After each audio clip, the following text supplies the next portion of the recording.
These are my two sets of Hanafuda playing cards. My name's David and this is my review. So I'm going to be doing a comparison of the traditional style card versus these new modern style cards, which are kind of more of a Western type style, where this is more of the traditional Eastern style that you would get either from Japan or somewhere in Hawaii, where the game is traditionally played. So the reason why I bought these cards was my grandmother was initially born in Hawaii and she was Korean. So we like to keep the kind of tradition alive of playing Hanafuda, which was the game that she kind of grew up with. So there are a lot of different variations and controversies about how to play this game properly, but I'm just going to explain more about the cards and how they work for me and how I use them and play with them. First off, the best looking one in my opinion is going to be the OG card. I know that is a little bit subjective, but I do feel like I like the way it feels in my hand. I also like the way the ink bleeds over the border. It kind of gives me this kind of look like an Andy Warhol kind of painting, and I really like that look about the cards in general.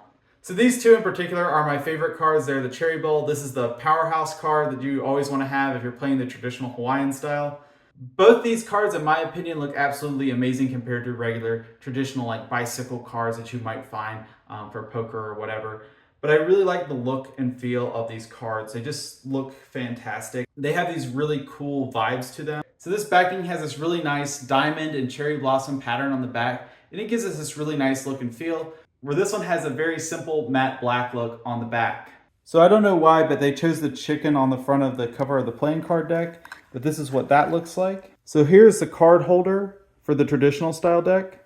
This is just a plain old piece of injection molded plastic. But here we can see the cards, and again, just look how beautiful these cards are. Like each one looks like a piece of art.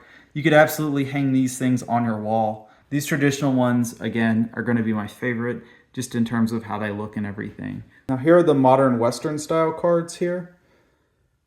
And here you can see they still look great and everything, but God, they're just so much easier to play with. If you're going to do a bunch of rounds of games with these, you definitely want the newer modern type kind of cards. What's great is it has this nice explanation of how to play the game and everything. They also explain the Yakus, but you guys are just going to have to forgive me because I'm sure I said that wrong.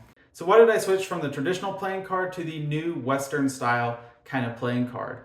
Well, it's because if you're constantly playing this game all the time like my family is, and you're going through a bunch of rounds, you're going to get tired of shuffling these bad boys after a while. And it's very nice that these are able to fold and be shuffled. Like you can see how pliable they are. I mean, it's just like a regular playing card, but it's much nicer to deal this one versus this one.